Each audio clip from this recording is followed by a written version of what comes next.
Do summative assessments as well as formative assessments. And there's nothing in the ideas about formative which are necessarily in conflict with summative assessments, although reconciling different practices between the two might be important. All I think about that is that often summative assessments are done too frequently, whereas one has to ask what they're for.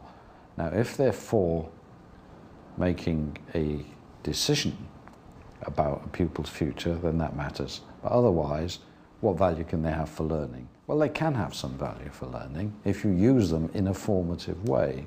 When we started our formative assessment project, we hadn't thought of this side of it, but the teachers that we worked with made us aware of it very soon. And what they came to do was to actually develop formative practices to make the summative assessment more useful. As a summative assessment can be seen as a review of learning.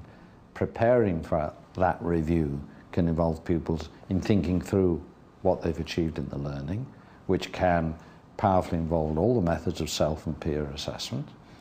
And then when they have taken a test and have written answers, they can be used as homework can be used. That is, they can sit in peer groups and mark their answers and learn from that what was strong, what was weak about what they did. Okay, I've photocopied some questions from the SATS papers, and I'm going to ask them now to answer the questions, discussing with their partner, and then they're going to be shown the real mark schemes so that they can actually mark their work related to a proper SATS mark scheme. Well, it helps them to see that they can pick up method marks for just writing a certain amount down. They don't have to do the whole question and get the whole question right. They can actually get quite a considerable amount of marks, even if they got the wrong answer, just by showing the method. And I think it's quite revealing to children to see, oh, I'd have got a mark if I'd just put that down. And using the real mark schemes helps them to make progress from the SATS papers. We have to take part in summative assessment, whether that's external exams or whether that's some kind of teacher summative assessment, but we have to do that bit. We have to do the measuring at some stage.